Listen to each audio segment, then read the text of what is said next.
Welcome to another OCD Recovery YouTube video.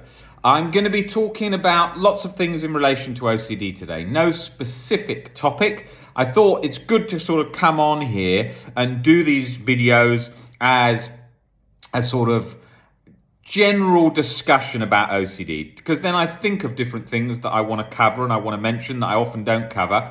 I think that's really important, and I think it gives a nice sort of broad background to lots of different OCD topics that need covering. So I'm going to be starting off with talking a bit about the quote that I put earlier, which was saying that don't post long posts in forums, copying those posts forum to forum to forum. Now, what we see happen, let's just put this phone here. What we see happen all the time for years in the OCD recovery community is basically when you're really stuck with OCD and you've got sort of a long background story of some like false memory, real event thing from the past that's really been latched and you haven't found a way to get over it yet, and you've been to countless people and countless specialists and you haven't got over it, so you think, God, I've got to relay this perfectly in lots of forums so that everyone can understand it and I can get a proper opinion on it until I get the right information to unlock this lock, right?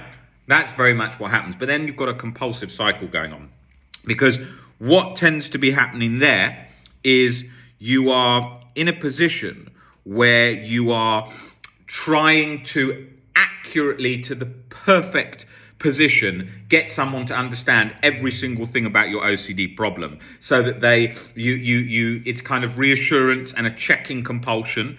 And so you're putting out all these facts that you don't need an answer to. You need to get used to the uncertainty and the discomfort of them not understanding it fully and not grasping every point. Some people come into sessions and they're like, Rob, I don't know if I'm conveying to you exactly what I'm thinking. I don't know if you're understanding and getting completely what I'm saying here. And can I just say that again? Can I just repeat that? Because they're desperately trying to chase to ensure that they're being understood, that nothing is missed out, that they're completely understood on this OCD recovery journey. And that very much happens. That happens a lot. A lot of people get themselves stuck in that position. Because they think that only when they get that feeling of just right, then they're going to be able to relax, then they're going to be able to be okay. And then they never get that feeling of just right, because OCD keeps morphing into those subtle gaps of uncertainty and then sort of nicely, snugly nestles itself just out of reach from an exposure or the thing you just said or something like that, so that it's just constantly moving bit by bit, like if you were trying to grab a bird that was on a branch. Okay, if there's a branch and there's a bird, how does a bird move when you're trying to if you're trying to grab it? It just goes like that, just one bit to there, to there, to there, and that's how it keeps moving, because it does that. And it does that for just because of sort of evolutionary reasons, not needing to move so far, only to the maximum amount to avoid being caught by a predator, and so OCD does that. It just moves. The same with goalposts. If you're saying like, oh my God, what if I did this when I was 11? It goes, what if you were 12, 13, 14, 15, 16? And it moves it gradually. It just keeps out of your reach. The second you accept something, then it moves and morphs. And you've got to be expecting of it to do that, okay? So if you're going forum to forum, cut copying, that's a compulsion. But unfortunately, if a lot of forums aren't moderated well enough, what happens is that goes on all the time, and people do just keep going from forum to forum doing that. And that becomes a problem, because then you just go to forums and it's just five-page Word doc, one after the other. And people send that to me all the time. I get every day, maybe 6-7 of those long 6-page long posts. Hi, Rob, can you just tell me, is this OCD? And then just 6 pages. And then they're sending that to so many different people as a form of reassurance. Understandably so, that's how the disorder presents itself. So they're going to keep doing that. And then if someone is not clued up on that, they're going to keep responding. Or particularly, as I've covered on here in other videos, what will happen is they'll go to therapists who don't understand that, and they'll go to their parents, or they'll go to family members, and just anyone who doesn't understand that, they will just keep saying, oh yeah, that seems okay there, okay, I did that's all right, or just say that bit again so I understand that, and it's just a disaster going downhill. So you've got to be aware, as I've covered in other videos, and as It's often said on here, reassurance is very sneaky. As Nick was sort of saying the other day, it's a sort of reassurance sneaking. It becomes like that because we become sort of an expert of sneaking in without someone being wise to it. So that's the nature of how OCD operates, okay? OCD will operate like that. It will try and sneak in. It's going to try and find ways to sneak in and get a grip. That's what it does. That's the nature of OCD. And it's gonna sneak in. And we're gonna sneak it in by trying to get reassurance in the same way. So we're gonna sneak in the reassurance. It's gonna sneak in around us, and then bit by bit, it's gonna. I was getting lost with what I was about to say there. And so then we've got this sort of chase going on. Okay, so we've got to really hold ourselves accountable for that and say no reassurance. Treat it like a drug of choice. If you're going into rehab, you couldn't bring cocaine into rehab. You can't bring reassurance into working with us or in the forums, and you can. We try and stop that because that is the drug of choice for OCD sufferers when trying to chase that feeling of certainty. That's why we sort of police that quite strictly, compassionately, but strictly, so that it doesn't. Otherwise, it's just all day. That's what's going to happen. The place is just run wild with reassurance seeking. So we've got to be strict about that.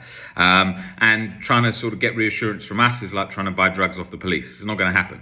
You may be able to do that in some places, but you definitely can't do that here with us with reassurance. And we definitely have to become aware of that ourselves, that's not getting us to where we want to be. That's not helping us get to the life that we want. If we had got to the life we wanted that way, we would have done it a long time ago, but we haven't, because it doesn't work. So it definitely does not work, okay? So that's really important to be aware of, because otherwise we spend a long time in our life constantly thinking, well, does it work? Should I do a bit more? Should I try this? Shall I do that?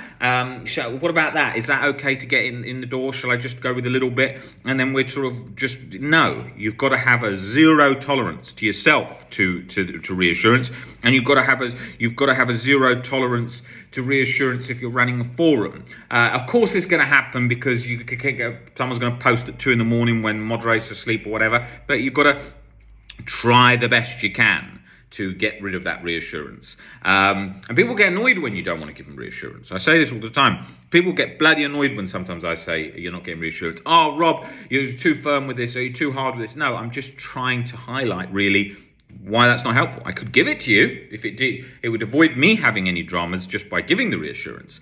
But I've got to be the one who's not liked in that confrontation there, in that situation, because I'm the one taking away that drug.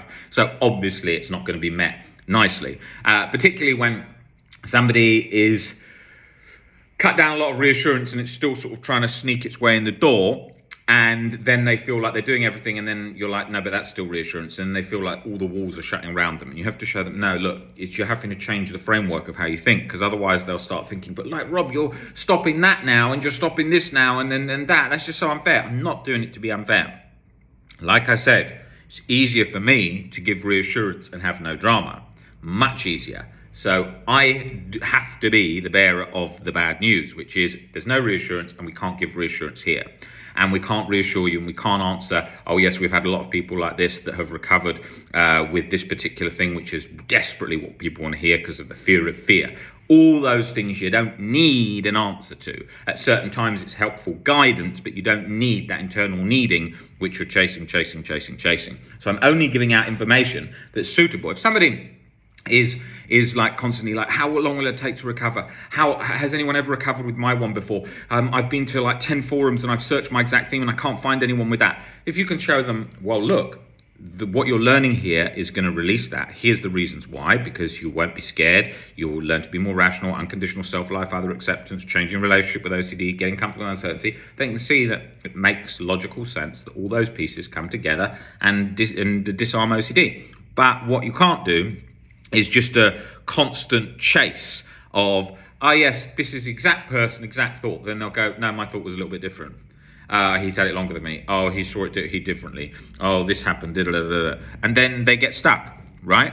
So you've got to get used to the idea that you don't know if someone's recovered with your exact thing. You can see that you've got the tools to recover, but There's no guarantees. Maybe you slip up and you do reassurance again. Maybe you don't work on things again. Maybe you get ill from a disease, then find OCD hard to deal with at the same time. There's no guarantees. We've got to get used to being uncertain. And people are so scared of being uncertain because we've learned to be so scared of being stuck with anxiety because we remember how it felt in the past, how difficult, how challenging it was for us.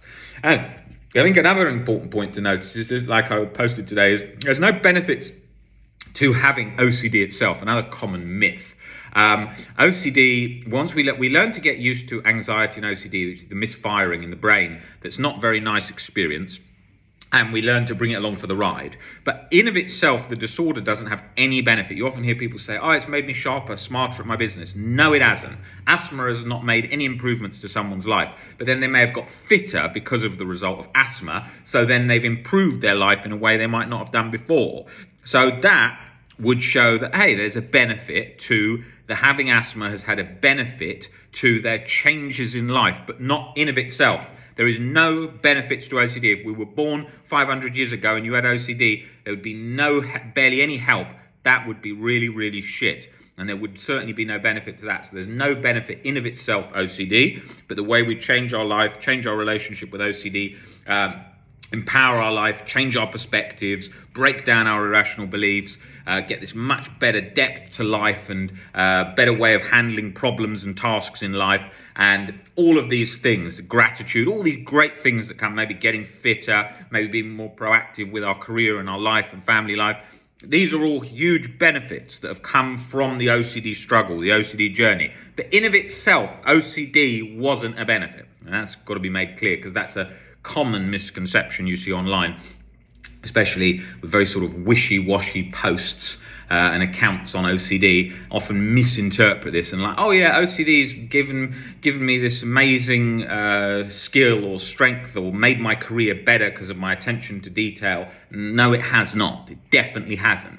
Definitely has not done that. But it could easily be misconstrued as that. And so a very large part of what we do on these channels and accounts is to break down those myths, because there's so many myths in the OCD community, like the big one, thoughts are thoughts is all you need for OCD recovery. Absolute nonsense. If that was true, we just know that's factually incorrect by the number of people that are stuck with OCD. And trust me, they have definitely read 1, 2, 3, 4, 5, 6 books on thoughts are thoughts content, and they've not got better. So we know that thoughts are thoughts isn't as simplistic. It's not it's a disengaging with the thought is a key part of the journey, learning to disengage, but you're not going to be able to do that if you're bloody terrified of something, okay? So that's key. I mean, you try and tell someone thoughts are thoughts who's got contamination OCD, been in the house for 10 years, not left, and terrified of going anywhere near the bin. That's just a bin, that's just a thought. That ain't going to work. The same as if somebody then has a difficult life circumstance, maybe they get a disease, maybe they contract HIV, for example. You can't tell them it's just a thought because they have contracted it, right? And they've got to learn to deal with it from that point in time, because these things that sort of rattle the journey can just come at any time. I could suddenly get a disease. I could suddenly get COVID. I've had COVID. I could suddenly get COVID and then be, if I was so scared of COVID, and I couldn't just say, it's just a thought that you've got COVID. No, it isn't. I've got COVID. So I've got to learn to change my perception of COVID. That would be the problem. And that's key. And that's something I've been talking about for the last 12 years. Why it's so important to build robust recovery, so that whatever the brain sends, whatever thing it thinks of, whatever thing happens to you in life, no matter what, you can change your perspective so you no longer need to be made miserable by yourself because of your perspectives fueling that cycle. And it is completely misunderstood worldwide, all across social media, in human self-help. Why? I could pick up accounts or books all day long that are, this book will improve your self-esteem. This book will help you achieve anything you ask the universe to achieve. This is nonsense. We know this is nonsense. Self-esteem is conditional. That is, if I behave this way, I can like myself. A disastrous setup for all human beings, because if they do not achieve the thing they want to, then they write themselves off, and then in the worst cases become suicidal. And this is propped up primarily by celebrity culture. Why? Because celebrity culture sells like that, and also celebrities are in a winning seat from lots of lucky positions, as well as hard work, of course. But if you've just suddenly got famous because of certain things that have come into position, because there is elements of luck in life, they then think, this was because the universe put me in this position, or this is because I thought of all these things positively and that happened. No, it ain't. You can go to Africa and find a child or that's starving, and he can wish all day long and ask the universe to give him food, and he can be as positive thinking as possible. That ain't going to make food suddenly appear. Right? So it's not like that. Or diseases, cancer, I was going to really use the example. You can't just positively think cancer away, even though you will see accounts that talk about that stuff, which is nonsense. Positive thinking and being proactive helps life, but doesn't guarantee a result. Like books like The Secret, that are quoted all day, left and right, by celebrities in the winning seat, looking back over their career when they've won, saying, if it's because of my attitude that I won this, anyone can do that. That's crap. Yes, you can, if you're positive and proactive, achieve great things, but it doesn't guarantee that. Many people have tried to do the same as them and obviously not made it to the top position. The second guy, the third guy, the fourth, fifth, the 1,000th guy, whatever. So these things are all made as a sort of cult-like phenomenon in the self-help world, where it's sort of like, think positive, eat this food can solve all your problems, think like this, all your life is solved. I did this, now I'm a billionaire because of my thinking. No, that's not the case. Okay, you can make all the proactive steps. You can sleep 6 hours a day, which I don't agree with any of this sleep nonsense where they're saying like cut sleep to work harder and be a success. Just sleep, enjoy life. Fuck it, forget it. It's ridiculous. What are you trying to achieve? Be a machine, and just what are you going to get to? Look at the fisherman's parable of the guy who's on. I'm going to go off topic here, but the guy who's fishing, and then someone comes along and says to him, if you then have a boat, then you can have more money, then you can have a fleet of boats, and then they can all be fishing for you, and then eventually you can retire. And he said, why do I need to do that? He said, I'm fishing right now and I'm very happy with my life. So it's realizing that you can be happy with a lot less, and you can strive for the bonuses of being successful in those ways, but it doesn't make you a better person, and it certainly doesn't. A lot of people miss out on life from extreme overworking. Look, don't get me wrong, I work very hard and I enjoy the journey of life and all the things that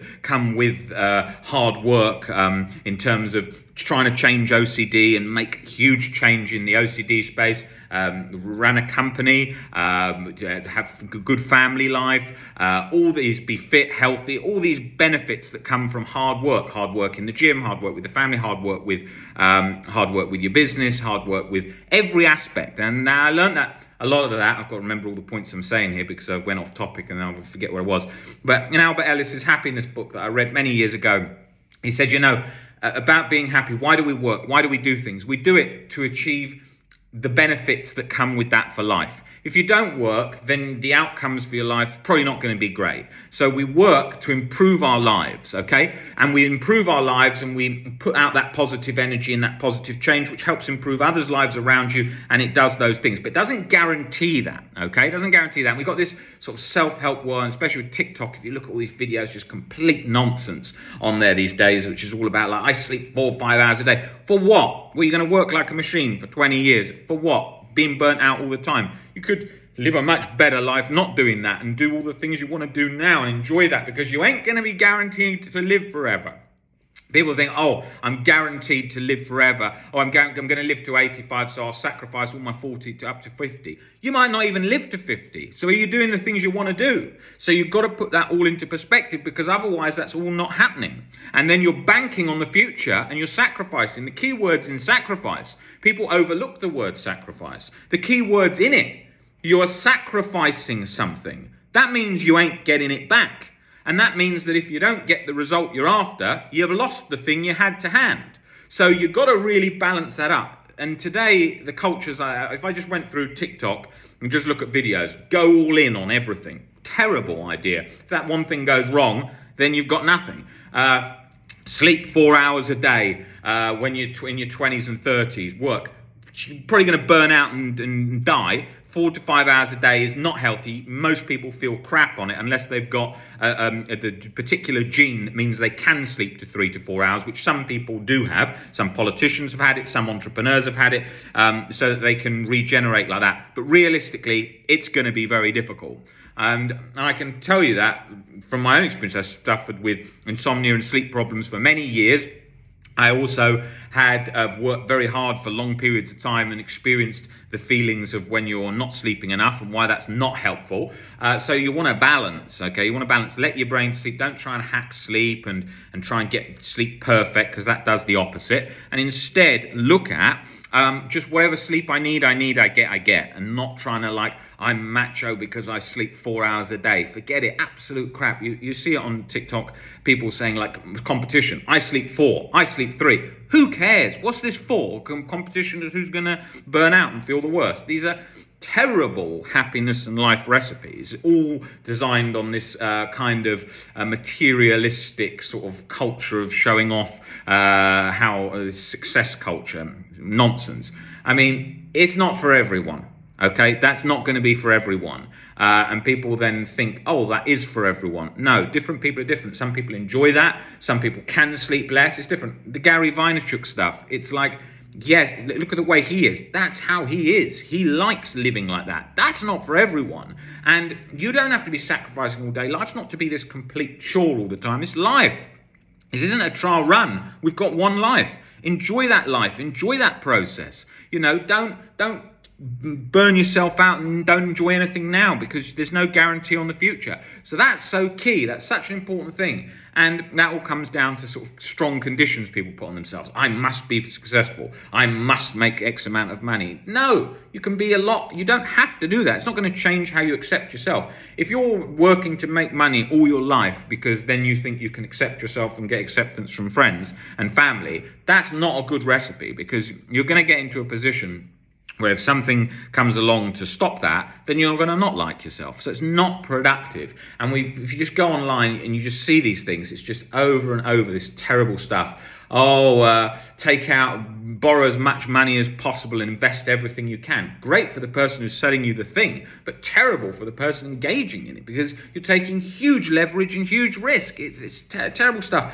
And like, a lot of the way so much sort of coaching, life coaching stuff, especially with financial coaching on TikToks and stuff is done, is so bad in the sense that it's sort of done with these stories of these all sort of super hyped stories where people think like, oh, that would be fine for me. Yeah, that guy just took a huge risk, borrowed everything he had. He could have gone bust, and actually 99% go bust. So you've got to remember all these factors, okay? And that's so important. Same with all the gym stuff today. Like people are so obsessed about how they physically look and wanting to feel that way and have Instagram pictures and likes to be in that shape, where if you actually enjoy the ride and enjoy working out, and I fell into that category. You know, I used to own a gym, one of the first 24-hour gyms in London, and when I had that, I was all about fitness. It was my whole life, but I was over the top about how much that meant to me. Now I work out for fun. I don't work out all the time. I do it for the feel-good feelings in my mind and my body that feels good from working out, but I don't do it because I need to, I have to, I must. And this is a thing you realize. It's like joining the army. When I was 18, 19, I wanted to join the army. I wanted to do that. My grandfather was in the RAF. I thought I want to join the army. Why? Because I liked the sort of the discipline, the structure. I'd watched all the films, even the horrors like in Saving Private Ryan. But I'm saying I wanted to be in the army. But then I had OCD, and I thought it's not going to be a very good idea, even though I work with a lot of troops that have OCD as well, and I've helped them with that. But I thought it's probably not a good idea because I'm going through a lot with this anxiety to be going into the army. So I didn't go into the army. Now, my point about that was everything, when we're young, we haven't had a view yet of whole of life. If they were recruiting for people joining the army at 50, they probably wouldn't get that many people, because people have realised, I like my family, I like going to bed with my wife, I like having dinner with my kids, I like going and playing football with my friends, whatever, right? They then would have different. So when it's 18, I want to impress my parents, I want to be in the army, I'm working out what's for my life, and then different risks, how we take them at 18, it'd be very different, okay? It's not to say people wouldn't join, and like I just said, I wanted to join, and I think there's great benefits in it. I'm certainly not knocking it, but I'm saying that we would weigh it up differently.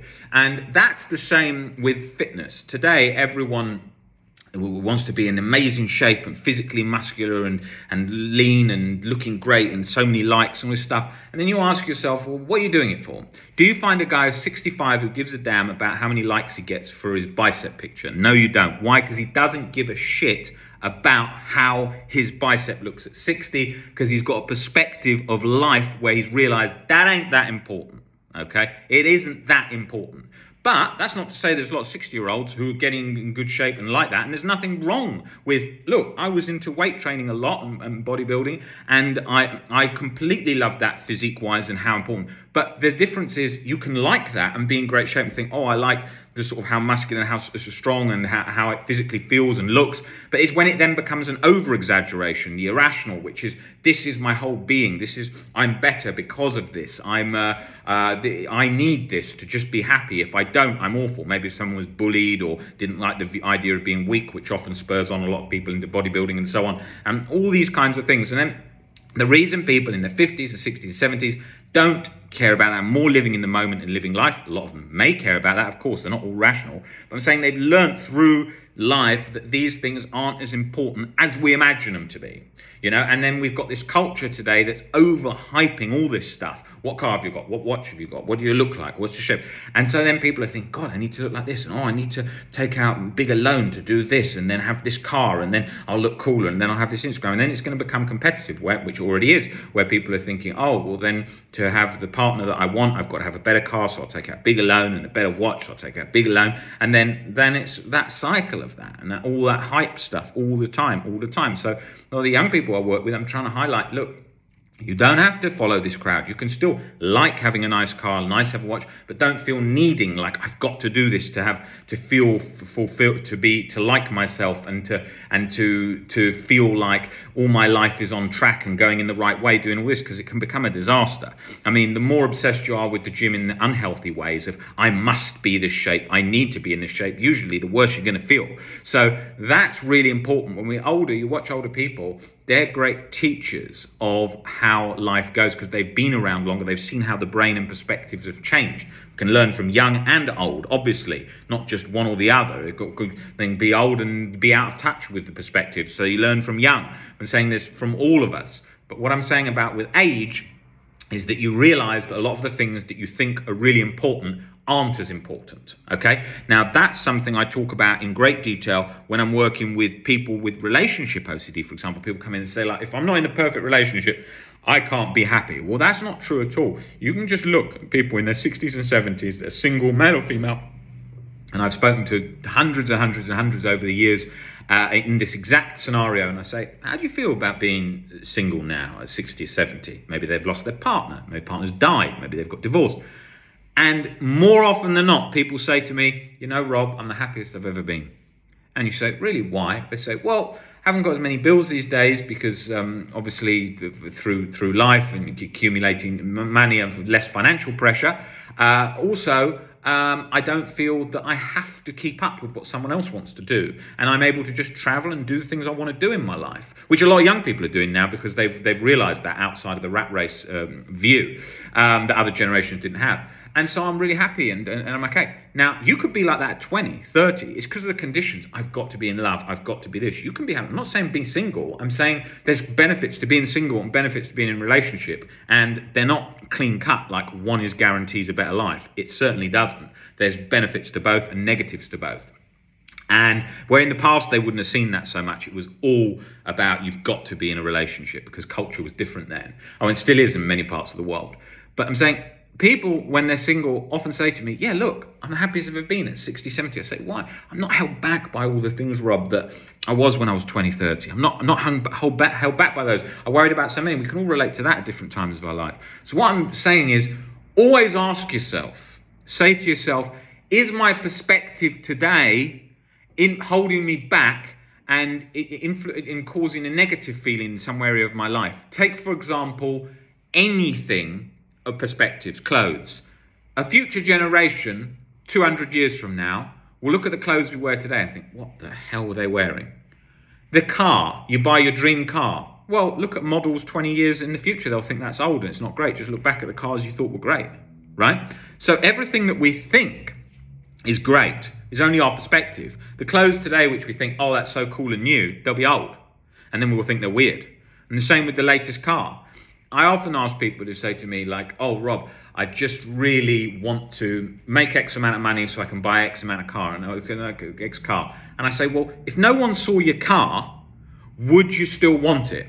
And they say, well, what do you mean? I said, well, how much is wanting that car what people will think of that car? How much is wanting that watch or those clothes people thinking about your watch and clothes and viewing you in a different way? And that flips it on his head. I'm not saying don't get a nice car and enjoy the driving experience and enjoy other people looking at it. That's fine. You don't have to be so rational that you don't like that. But you've got to be aware of how all this stuff works so you don't get caught in the traps. If you're just constantly buying luxury items for that feeling, then when they go, you're not going to feel great. And the more you do it, the more you feel separate and shallow because, and don't get me wrong, there's a balance. Enjoy these things. Nothing wrong with that. You often hear sort of TikTok accounts again saying things like, oh, don't buy anything till you're 40 unless you've worked and done all this stuff. No, enjoy your life. If you want to have a nice car, have a nice car. If you want to buy nice clothes, buy nice clothes. Enjoy those. Why not? But just think about the beliefs that go behind the things. That's all. And if you're doing it just to impress your friends or your family, and you're desperate to do that so internally, then that's going to become counterproductive. So just be aware of that. You're not trying to be a Buddhist monk usually. You're not trying to have nothing. I mean, look, I agree with a lot of the minimalism concept of less is better. I agree with that, and those things are so key. And the things that I buy, I think rationally about these things to some extent. I'm human as well, and I think that's so key to bear that all in mind because we see this one-sided arguments in everything today. In politics, left, right, sort of no in between, in social media stuff, celebrity culture, all or nothing, and all that kind of stuff. And you ask yourself, well, do I really need this? Do I really need to be caught up in all this? And then now then with OCD, we can be very black and white. Right, never buying anything ever again. Right, I'm never doing this again. No, I'm just saying have a balance. The key is balance. Everything is about balance. But what we tend to not do is we tend to forget about the balance when we're caught up in something because we're following everyone else doing something and then we follow and chase and chase. Just think of a WhatsApp when we talk to our friends, right? Everything today is very strong views usually. What do you think of this? What do you think of that? What do you think of this? Conversations like that because we're talking more on WhatsApp. When you talk to your friends normally face to face, it's less like that. Can be a lot, but it tends to be a lot of the time less like that because we enjoy the uncomfortable silence. We enjoy the silences. There's connection when we're just going to make a cup of tea, get a drink. WhatsApp, it's more like boom, boom, boom, boom, boom. Huge benefits to both. I love having chats with my friends on WhatsApp. I love doing that, but you have to bear that in mind. If there's a conflict politically or something, you've got to think, hey, ease off the gas and enjoy the connection with your friends, which is the whole reason you're there. Hope I didn't go off too much on a tangent, but I'm trying to make these more broad, covering a lot of things on life and philosophy because that's what we're all about here. Everything we do is about rational thinking and philosophy, having fun, but also breaking down the things. And it's important to have fun and talk about normal life things, not just OCD, because life and OCD is all intertwined all together. And so we need to become better at handling life and dealing with life. And that gets into OCD too. Guys, great to see you all here, and I will see you back on the next YouTube video. Take it easy, guys. See you later.